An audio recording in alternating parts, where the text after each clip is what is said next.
Wir reden über Kunst bei Art Talk, dem Kunstpodcast aus Saarlorlux. Wir treffen KuratorInnen und KünstlerInnen dort, wo sie gerade ausstellen.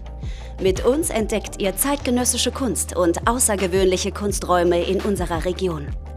Werdet Teil von Galeriegesprächen, Ausstellungseröffnungen und Finissagen. Art Talk hört ihr überall dort, wo es Podcasts gibt. Hallo und herzlich willkommen zu Art Talk Saarlorlux, dem Podcast für Kunst und Kultur in unserer Großregion, in dem wir mit spannenden, kreativen Menschen sprechen. Mein Name ist Verena Feldbausch und heute habe ich eine ganz besondere Künstlerin zu Gast. Eine Frau, deren Lebensweg ebenso beeindruckend ist wie ihre Kunst, Mahbouba Maksudi. Sie ist Malerin, Autorin und eine Stimme zwischen Kulturen, denn sie baut mit ihrer Kunst wirklich Brücken. Sie ist geboren in Afghanistan und lebt heute in Deutschland. Ein breiteres Publikum, gerade hier in unserer Großregion, wurde auf Mahbouba Maksudi aufmerksam durch ein außergewöhnliches Projekt: die Gestaltung der Kirchenfenster der Benediktinerabtei Tholey hier im Saarland. Das ist ein Ort, der Tradition, Spiritualität und zeitgenössische Kunst miteinander verbindet. Gleichzeitig zeigt sie aktuell ihre Werke in der Städtischen Galerie Neunkirchen in der Ausstellung Glaubhaft, wo ihr Mahbouba Maksudi künstlerisches Schaffen in all seinen Facetten erleben könnt. Wir sprechen heute über Kunst zwischen Religion und Identität, über Licht und Farbe, über menschliche Fragestellungen und spirituelle Themen und über einen Lebensweg, der geprägt ist von Umbrüchen und von kreativen und künstlerischen Neuanfängen. Wie immer findet ihr Abbildungen der hier besprochenen Werke in unserem Blog und den Link dahin gibt's in den Shownotes.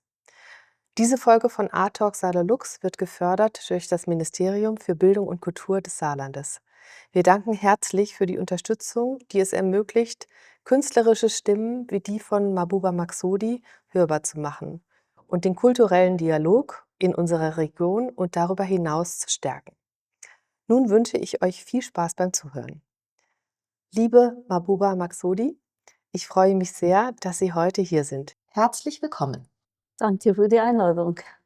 Ich starte gern ganz offen. Wie geht es Ihnen mitten in der Ausstellung und in Ihren Projekten?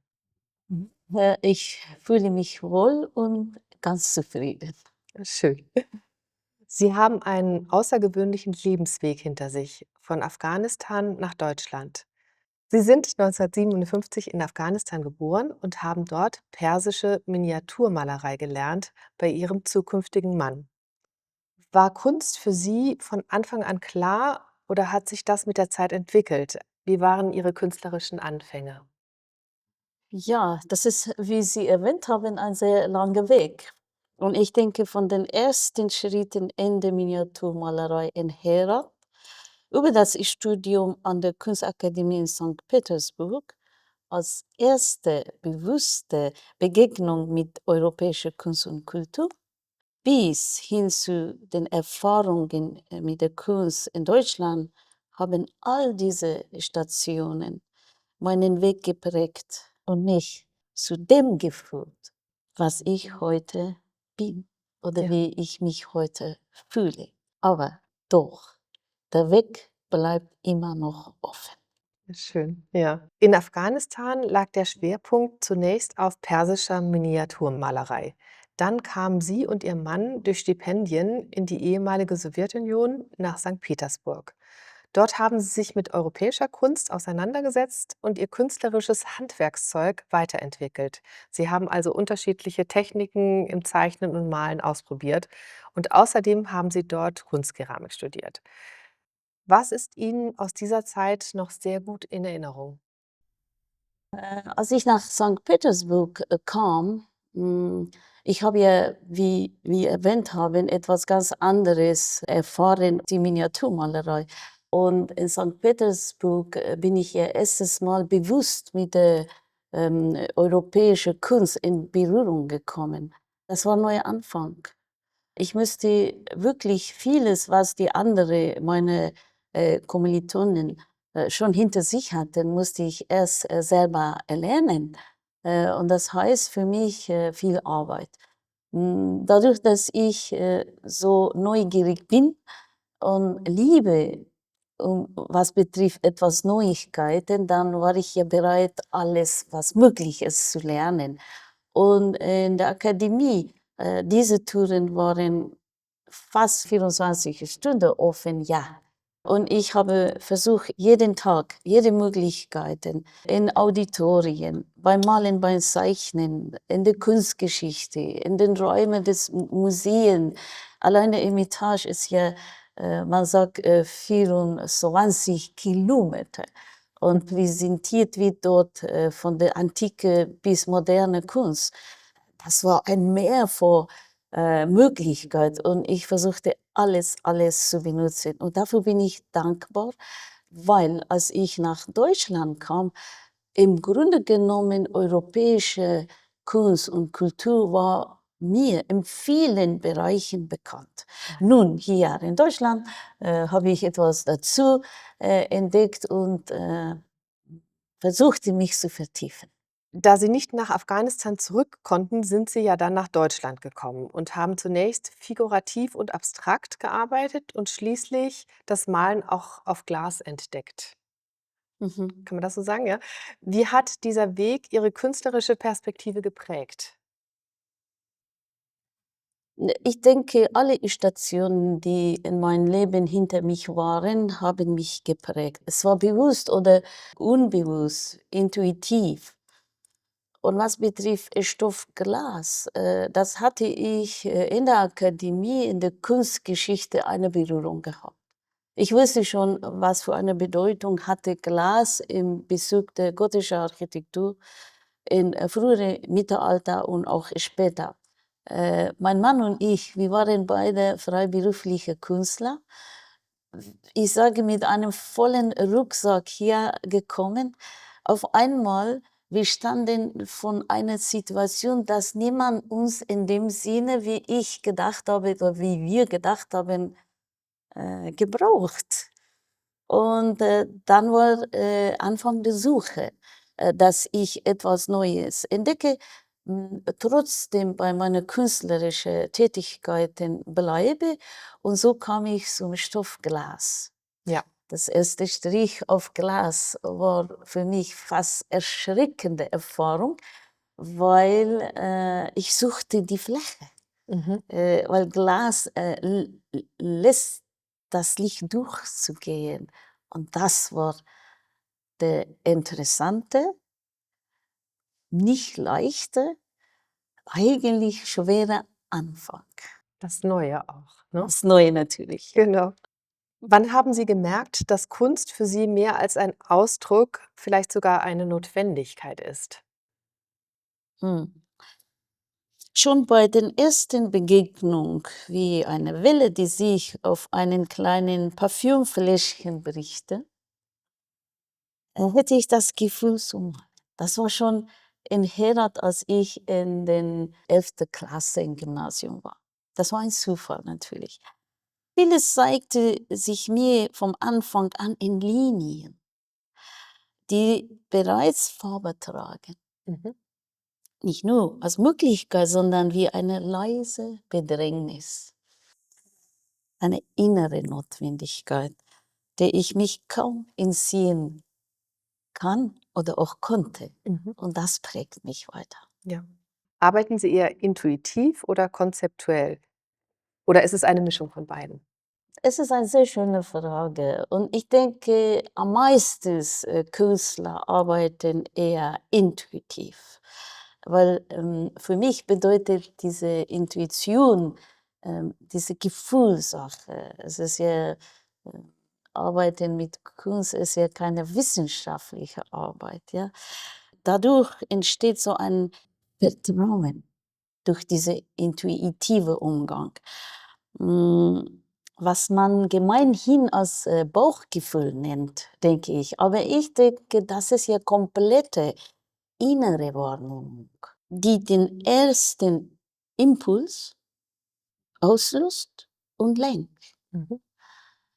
Aber im Bereich der Kunst und Architektur, weil das ist ja ein ganz großes Projekt, nicht als Einzelbilder oder ein Triptych, da denke ich, dieses Konzept braucht man auch. Das heißt, ja, es ist eine Mischung von intuitiver und konzeptioneller Kunst. Der Raum selbst beginnt zu sprechen und bei seinem eigenen Einfluss aus und verlangt nach Aufmerksamkeit. In ihm suche ich nicht nur Form und Struktur im Raum, sondern etwas, das darüber hinausgeht. Mhm. Die feine Harmonie, die Atmosphäre, die alles verbindet. Alles. Und den ganzen seinen eigenen Einklang verleiht. Mhm. So wie vorher Sie gesagt haben, manchmal ist eine Mischung. Eines ihrer bekanntesten Werke sind die Kirchenfenster in der Benediktinerabtei St. Mauritius in Tholey. Ein Projekt, das viel Aufmerksamkeit bekommen hat. Wie kam es überhaupt zu diesem Auftrag? Das ist ja kein alltägliches Projekt. Ja, es handelte sich um einen europaweiten Kunstwettbewerb und ich bin dazu eingeladen worden. Ah. Ja. Erinnern Sie sich noch an den Moment, als Sie gefragt wurden? Was ging Ihnen da durch den Kopf? Es war ja nicht meine erste Arbeit im sakralen Raum. Davor habe ich auch einige Werke im Stil der Malerei des 19. Jahrhunderts gemacht. Mit meinem Mann, aber auch allein. Mhm. Der Unterschied war, dass ich in diesem Fall in meiner eigenen Sprache entwarf und mich somit von der Malerei der Vergangenheit verabschiedet. Ja, ja. Ja, meine Gedanken war, es zu gewinnen. Schön. Und ich erinnere mich, als ich einen Tag mit der Malerei unter dem Arm Richtung Realisierung zur Werkstatt von Van Dyck ging in München, dachte ich, diese Werke werden ein Teil des historischen Ortes sein, die über 1300 Jahre alt ist. Ich war glücklich, gleichzeitig demutig, mit einem großen Verantwortungsgefühl. Mhm. Das glaube ich, ja. Kirchenfenster haben eine lange Tradition. Ihre Arbeit lebt von dem Zusammenspiel von Licht und Farbe. Was war Ihre Idee am Anfang für diese Fenster?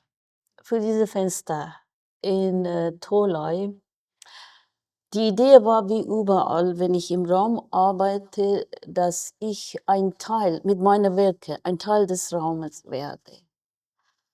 Das heißt für mich Harmonie und das heißt ja auch die Geschichte. Und als ich dort war, ganz am Anfang, bevor ich angefangen habe zu entwerfen, ich habe dieses Gefühl im Raum gehabt, hier muss ich etwas ermöglichen, dass das Spirituelle einen Eingang zu das tagtägliche Leben hat. Mhm. Weil ich betrachte nicht, dass Religion und sakrale Räume müssen vom Menschen getrennt bleiben. Weil ich denke, wenn sowas passiert, dann hat es überhaupt das Kern der Botschaft verloren. Ich versuchte in dem Sinne verstehen, was hier bedeutet die Geschichte, was ist hier die Thematik und wie verbinde ich diese Thematik zeitgemäß. Beispiel, Thema Adam und Eva Mhm. ist eine uralte Thema in alle drei monotheistischen Glauben. Und das war eine von den Werken. Ich konnte ja nicht wie früher diese Themen interpretieren, weil ich davon überzeugt bin, dass die Position der Mann und Frau von Gott gleich geschaffen ist. Mhm. Der Rest ist von der Menschheit gemacht. Also gleiche Rechte, gleiche Verantwortung. Und so ist das gesamte Zyklus später auch entstanden. Ah ja, sehr schön, sehr interessant, ja. Welche Rolle spielt Licht für Sie dabei? Also nicht nur technisch, sondern auch emotional. Ja, ich denke, Licht hat eine grundlegende der Existenz. Also wir können ja ohne Licht nichts haben. Und es ist auch ein ständiger Begleitprozess des Schaffens, weil durch das Licht kann auch etwas Unverwechselbares in der Ausdruck des Kunstwerks entstehen, in der Musik, in der Malerei. Und das heißt, es ist sehr individuell.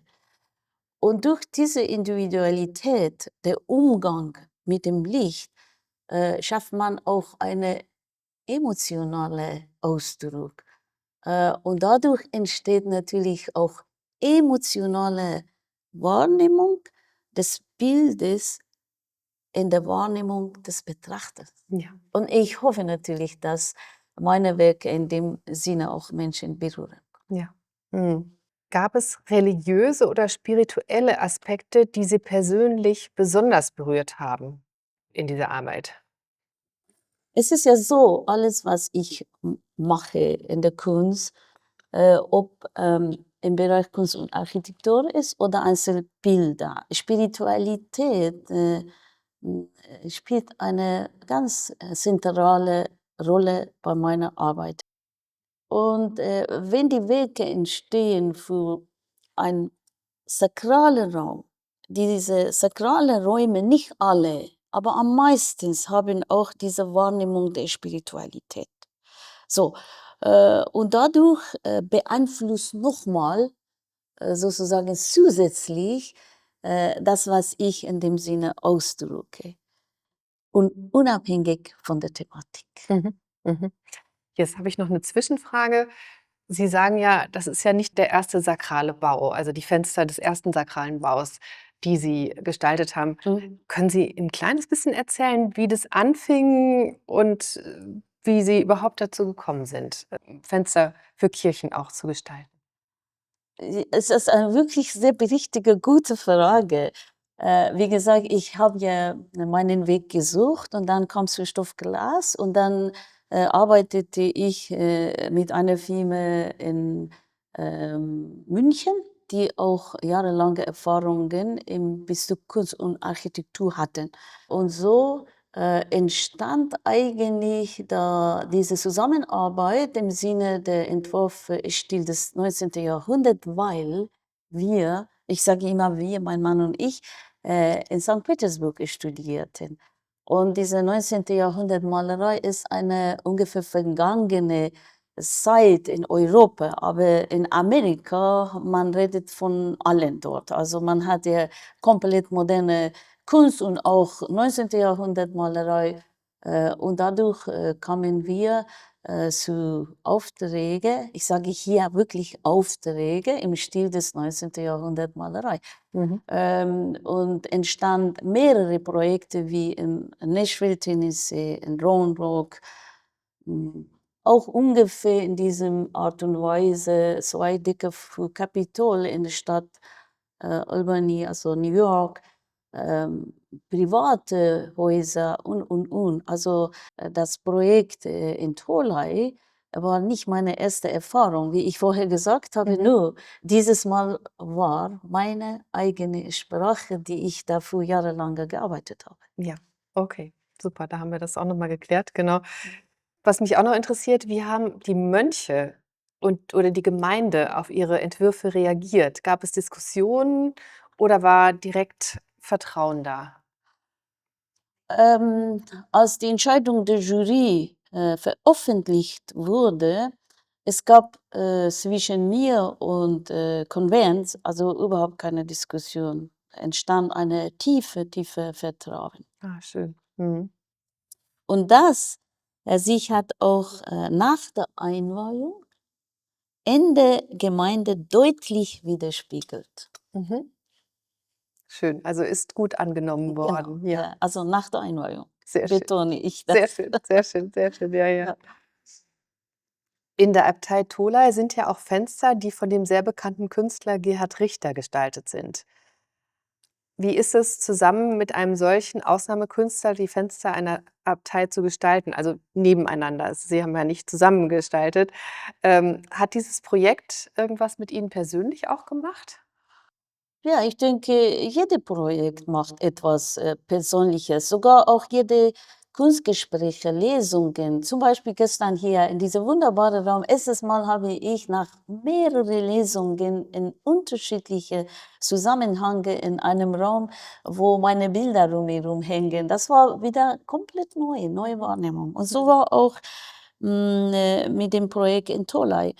Aber ich bin davon überzeugt, dass jeder Mensch und jeder Künstler, unabhängig von seiner Bekanntheit, seine eigene Rolle trägt und Ja. eine unverwechselbare Position in der Welt einnimmt oder einnehmen kann. Mhm.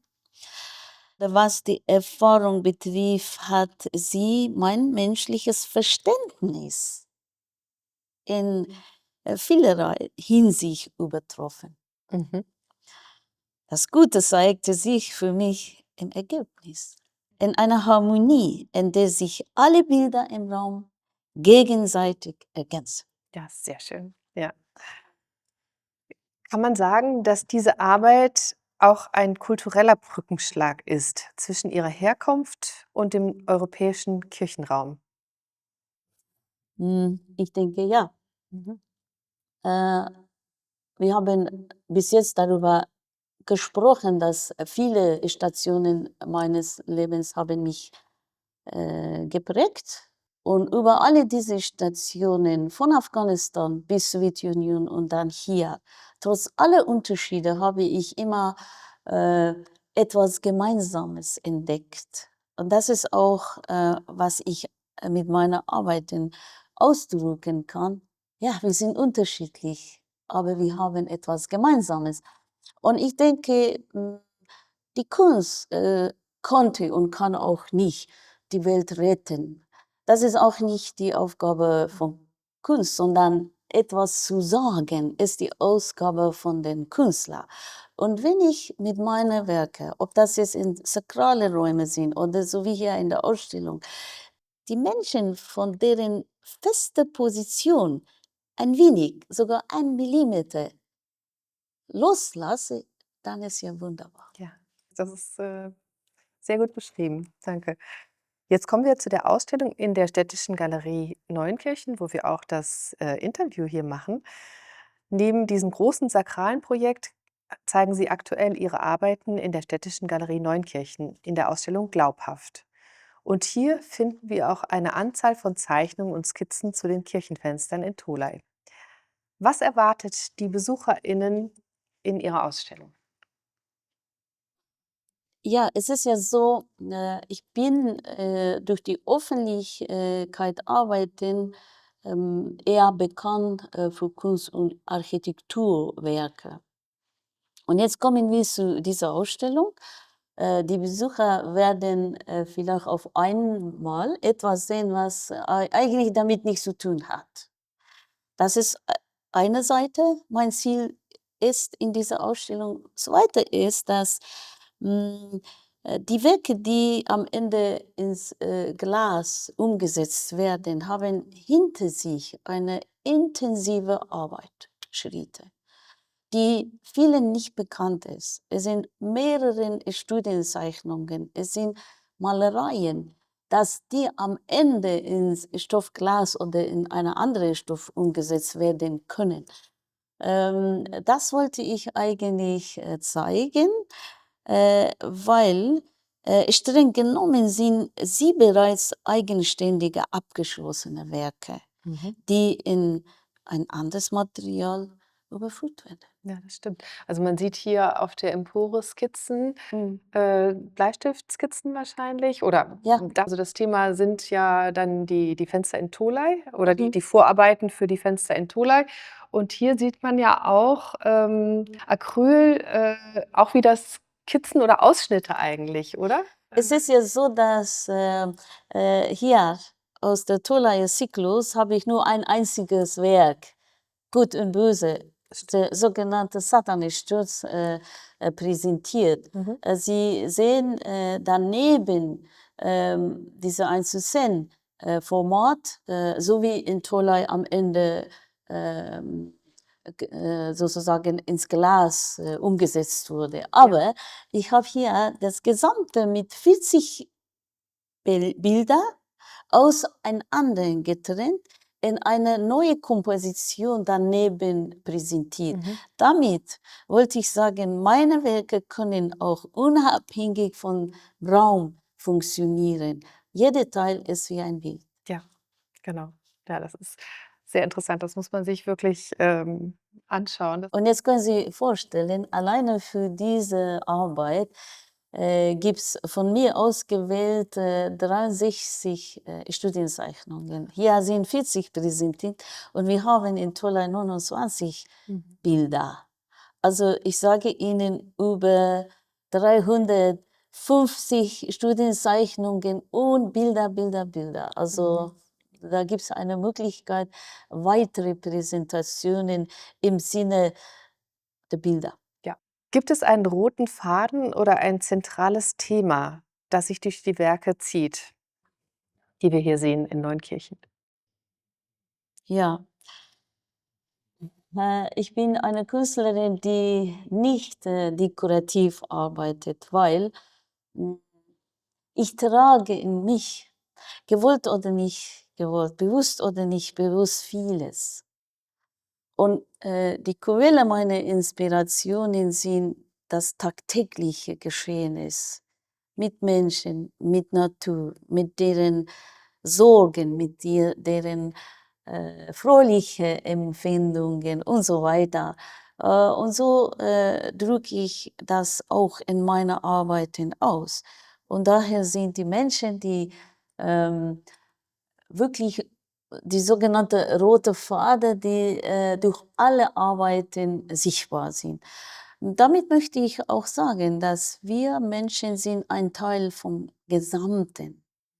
Aber dadurch, dass Menschen eine besondere schöpferische Fähigkeit haben, entsprechend haben die Verantwortung, klein oder groß, in der Familie oder in der Gesellschaft oder in das Geschehnis in der Welt. Also Menschen sind die wichtige Position in meiner Arbeit. Ja. Im Mittelpunkt steht der Mensch, ja. Ja.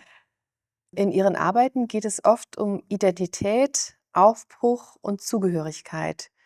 Wie spiegeln sich diese Themen konkret in der Ausstellung wider? Dadurch, dass ich vieles erleben konnte, Afghanistan, ein Land, die teilweise vielleicht befindet sich in so archaische Wahrnehmungen, teilweise.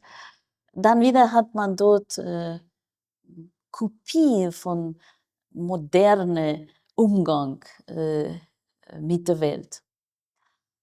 Dann Russland oder Sowjetunion, ein anderes System, komplett andere Wahrnehmungen, die wir Menschen im Außen haben. Aber ich habe dort ja circa 14 Jahre gelebt und diese Gesellschaft in allen oder in vielen, besser zu sagen, in vielen Bereichen entdeckt.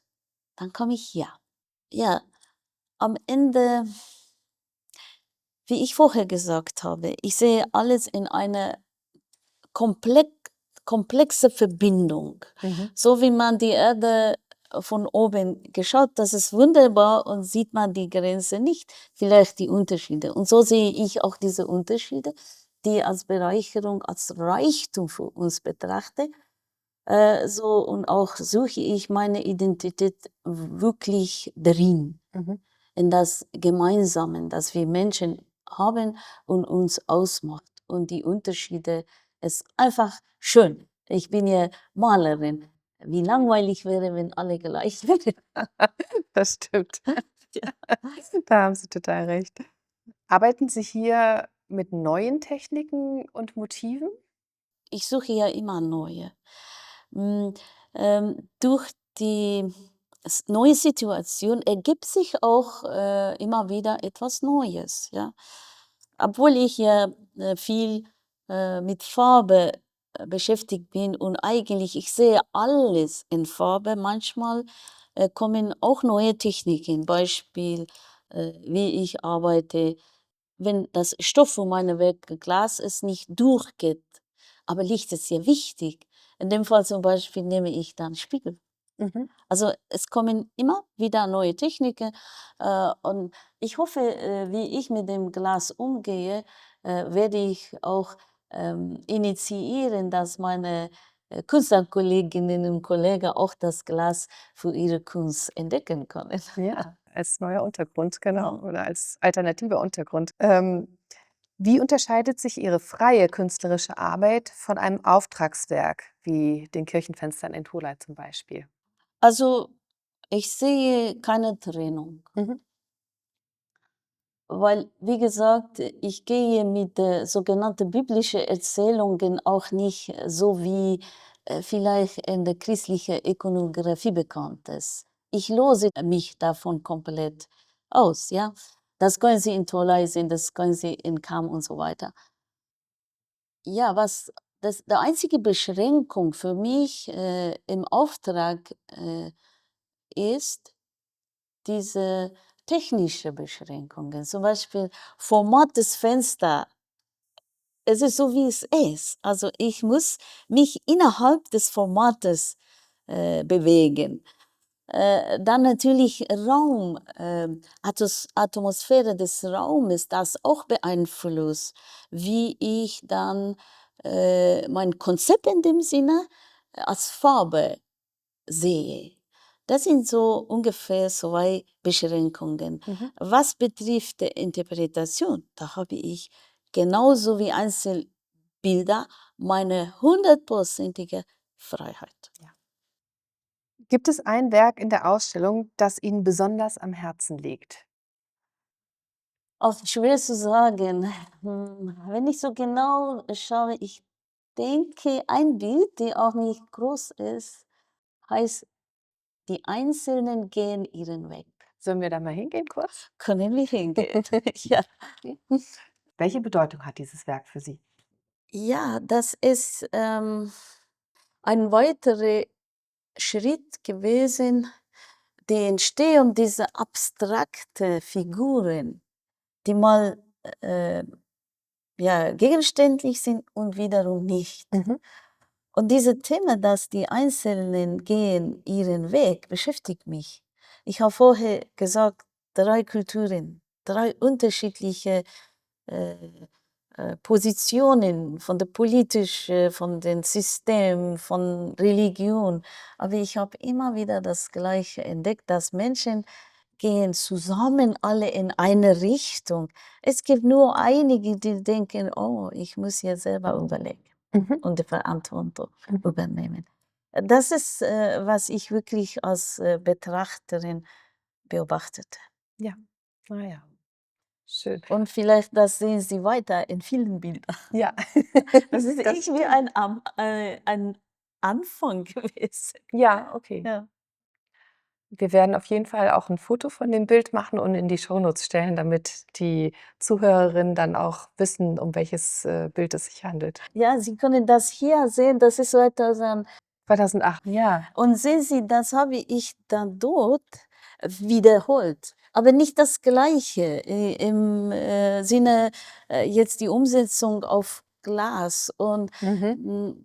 muss ich auch sagen, jetzt in diesem Ort, weil das Licht sehr stabil ist durch diese LED, Mhm. anders kann ich hier Ja. nicht präsentieren. Mhm. Wissen Sie, wenn ich das befreie von diesem statisches Licht, es ist ganz anders. Also es gibt auch mir selber so die Freude, die Hoffnung. Geh Mhm. doch deinen Weg.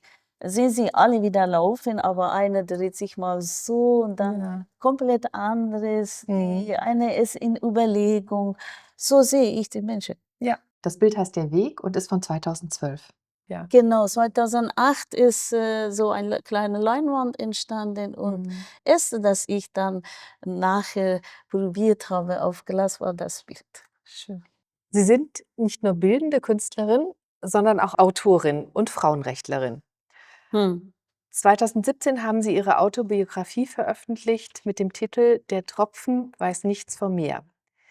Wie ergänzen sich Schreiben und Malen für Sie? Ja, das war auch für mich eine neue Erfahrung. Aber wie gesagt, ich sehe doch alles in Farben.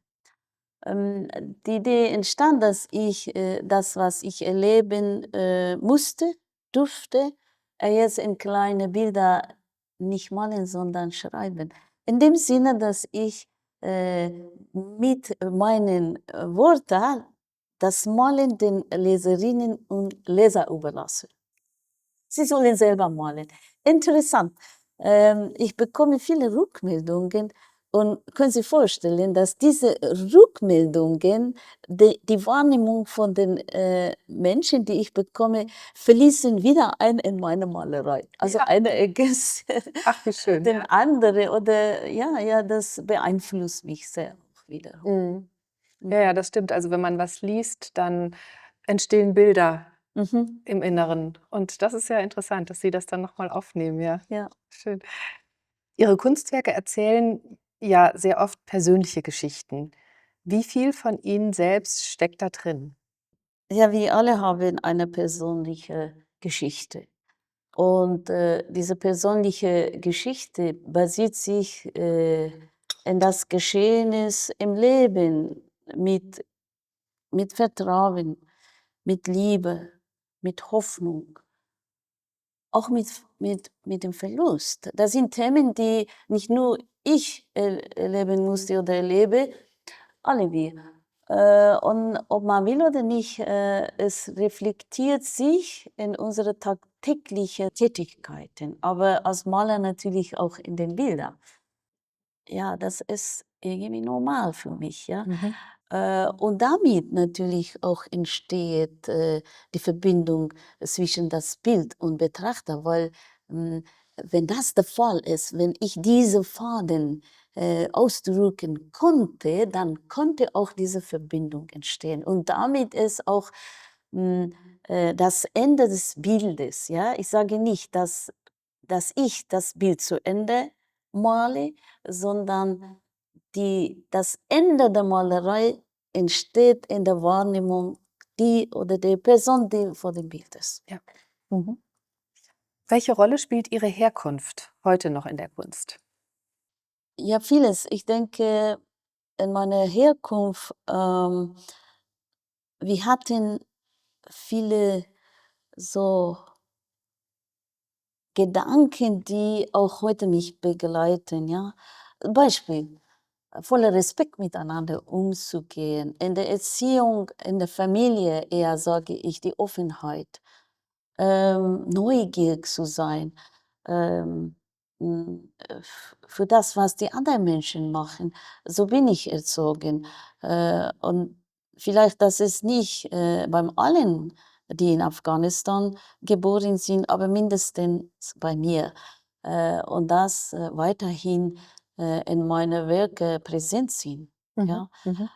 Aber trotzdem möchte ich sagen, dass ähm, Künstler sind frei und ich habe schon längst solche Begrenzungen überschritten. Mhm.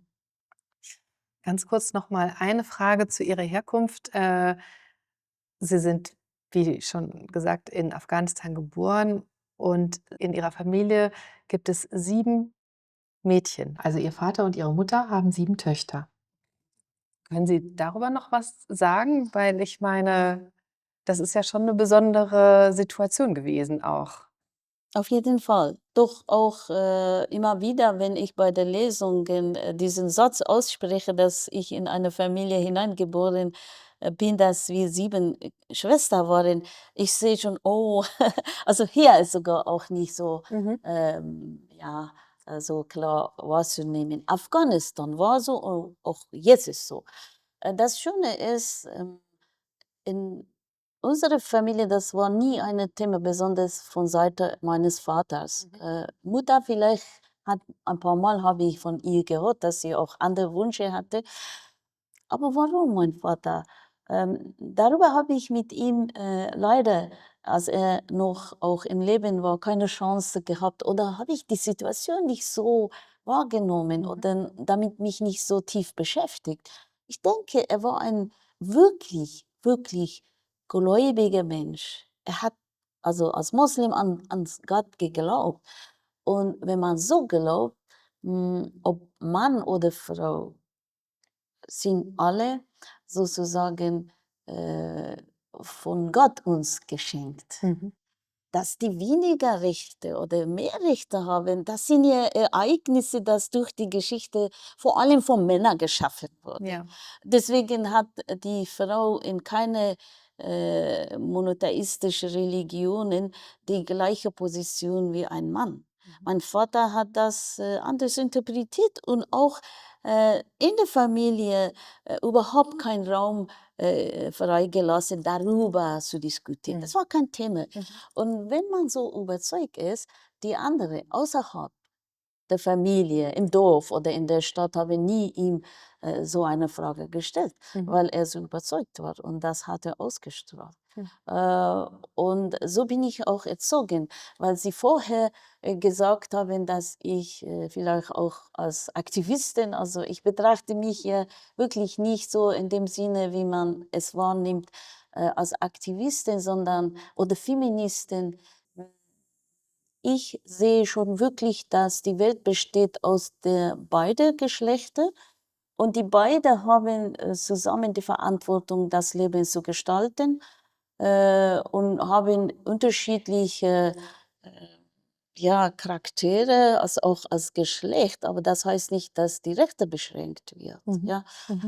Und so ist meine Einstellung und in Afghanistan genauso. Und ich denke, in Europa konnten wir auch nicht die Rechte der Frauen so ungefähr jetzt gleich haben wie bei Männern, wenn die Männer nicht mitgewirkt hätten. Ja. Stellen Sie sich ja die 60er Jahre und 70er Jahre. Genau ist auch in Afghanistan. Wir reden immer über die Frauen. Ich sage, wo sind die Männer? Ja.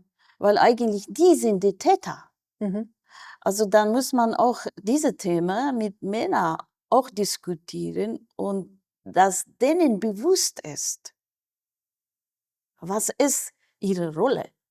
Und natürlich die Frauen auch, dass sie sich nicht immer als untergeordnete Person sehen, sondern bewusst damit umgehen, bewusst. Genau. Das ist mein Wunsch und ich denke, auch sogar in sakrale Räume entsteht diese Thema, soweit es geht, als gleichberechtigte Mann und Frau mit dem Bewusstsein, was betrifft Rechte und Verantwortung. Ja. Dankeschön. Ich weiß gar nicht, ob ich Ihnen die Frage stellen soll, weil eigentlich macht es gar nicht so viel Sinn, aber ich frage trotzdem, wenn Sie auf Ihren Weg schauen von Afghanistan bis heute, was hat Sie künstlerisch am meisten geprägt? Kann man das sagen? Also Sie haben selber schon gemerkt, dass in vielen Fragen war schon diese Antwort drin, aber vielleicht eine aus Afghanistan, weil diese ersten Schritte für ein Kind bis 8 Jahre alt, auch für mich, sehr prägend gewesen sind. In Frage der künstlerischen Betrachtung, Afghanistan hat ein zauberhafte, archaische Natur und Landschaft. Und die ist von prächtigen Farben mit vollem Kontrast und Harmonie beherrscht und das hat mich beeinflusst bis heute. Ah ja, schön, danke. Woran arbeiten Sie aktuell und was sind Ihre nächsten Projekte? Aktuell arbeite ich an der Teilnahme einer Gruppenausstellung, die im September stattfindet in Köln. Das geht auch über die Grenze. Bleiben wir in der Grenze oder nicht? Ist eine sehr tiefe Auseinandersetzung in dieser Ausstellung. Ich werde dort mit einer Installation präsent sein in einem Raum. Und dann entsteht nächstes Jahr eine Ausstellung im Museums für moderne Glas in Linnich, Einzelausstellung. Da bin ich auch beschäftigt, was ich noch zu dem, was ich habe, noch präsentieren kann. Und dann, es geht ja Gespräche, konnte auch in Tianjin in China eine Ausstellung entstehen könnte. Mhm.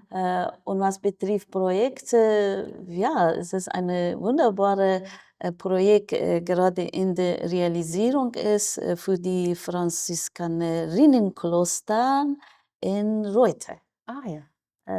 Diese heißt Räume der Stille, wird für alle da sein, unabhängig von der Glaube, Nationalität und.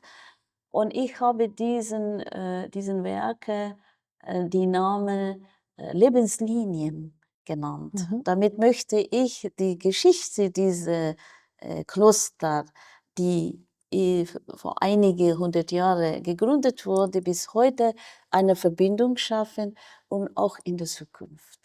Mhm. Mit ja. Freude sind alle dabei und wird nächstes Jahr die Einweihung stattfinden. Schön, sehr schönes Projekt. Was wünschen Sie sich, dass die Menschen aus Ihrer Kunst mitnehmen? Sowohl jetzt hier in der Neunkircher Ausstellung, aber auch allgemein, wenn Sie Ihre Werke betrachten. Wenn ich durch meine Arbeiten einen Gedankenanstoß auslösen kann, dann wäre ich glücklich und in dem Sinne, das ist auch mein Wunsch. Sehr schön. Vielen Dank, liebe Mabuba Maksodi, für das schöne Gespräch. Ich danke Ihnen. Wenn ihr mehr über die Kunst von Mabuba Maksodi erfahren möchtet, lohnt sich ein Besuch der Ausstellung in der Städtischen Galerie Neunkirchen und natürlich auch ein Blick in die Benediktinerabtei Tholey, um die beeindruckenden Fenster live zu erleben. In den Shownotes findet ihr wie immer den Link zu meinem Blog, auf dem ihr Fotos der besprochenen Werke seht und natürlich auch Links zu den Orten, an denen ihr die Kunst von Mabuba Maksodi sehen könnt. Das war Art Talk Salo Lux. Wenn euch die Folge gefallen hat, abonniert den Podcast und teilt ihn gerne. Vielen Dank fürs Zuhören und bis bald, eure Verena Feldbausch. Dir hat Art Talk gefallen? Dann hinterlasse 5 Sterne und empfehle uns deinen FreundInnen. Mehr Infos zu dem Podcast findest du in den Shownotes und in unserem Blog. Sei wieder dabei, wenn es heißt, wir reden über Kunst bei Art Talk, dem Kunstpodcast aus Salo Lux.